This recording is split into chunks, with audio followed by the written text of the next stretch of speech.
Hey Ryan, I thought I would shoot a quick video to kind of give you an idea of what we're looking for. Also, to see if I wanted you to take a look at it and see how I'm kind of doing this, if this is kind of what you need or what I might need to do. I didn't want to get too far along and kind of build out what I'm doing, and then you say no, it didn't make sense, and also to make it so you can tell me what to change or how to develop it, so to make it easiest for the developers to get something together. But anyway, I'm thinking that there'll be like three different portals: an admin, subcontractor, superintendent, and then maybe even a sales portal, so we can update as things go under contract and they sell.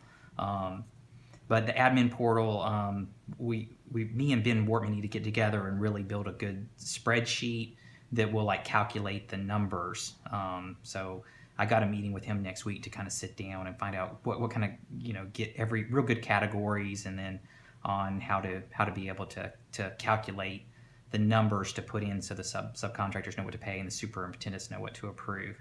But basically, I want to keep this thing as simple as possible for the subcontractors, because you don't believe it was like pulling teeth to just get them to email us invoices. So I wanted as few buttons as possible, especially for them. But the subcontractor portal would be kind of like, here's the just a login and password which we would provide for them, and the admin would set up the subcontractor. So I'm just going to use Drywall as an example. But when the drywall guy logs in, he would just go to his page. I mean, he might have his name up here, Dempsey Drywall or whatever, because you would have other drywallers too. But he would go to his page, and then he would see his jobs that are ready, that he's currently working on, the open jobs that are ready for him to start, or he's currently working, and then maybe some estimated times, jobs that the superintendent has already assigned to him, maybe upcoming. Since we're going to have all this data anyway, I think I would like to have like a yearly total and a history. That also kind of encourages them to keep working for us when they see, that they've done a lot of work for us in the past. And since we already have that data, we might as well just go ahead and include it.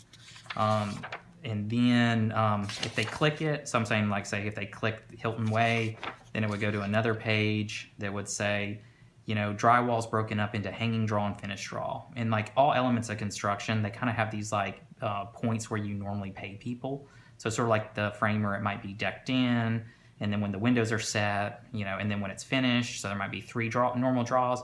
In drywall, there's normally two draws, so we can go ahead and have that auto-filled, and then they just click it. We do need an extra thing, because sometimes there are extras, usually not in drywall, but other elements of construction. But I didn't want to give them the ability to add stuff, because they would always say, oh, they'd add $100 for cleaning, or $100 for this, or nails or whatever. But if we leave it blank there, then that has to be like approved by the superintendent, and maybe the admin would have to add that later if they say, oh, I couldn't do it for this much, or maybe we had to add some money to it. So that way we have that available to us.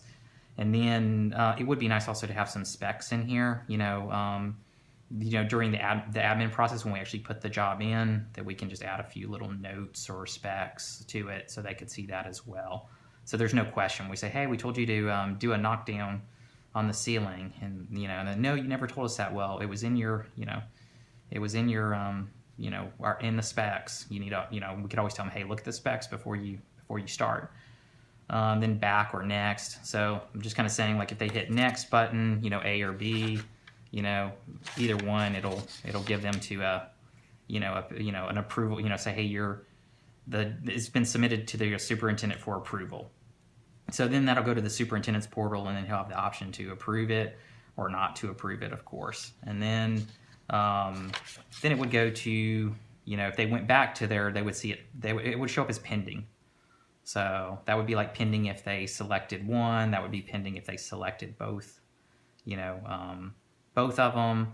And the reason why they might accept both of them is sometimes some subs don't bill till the end, so they'll wait till the end of the job and bill for the whole thing. Some bill in segments, and then it goes to approved once the superintendent has approved it, and then once the accountant has checked it off and says, hey, it's completely done, then it drops down into the history.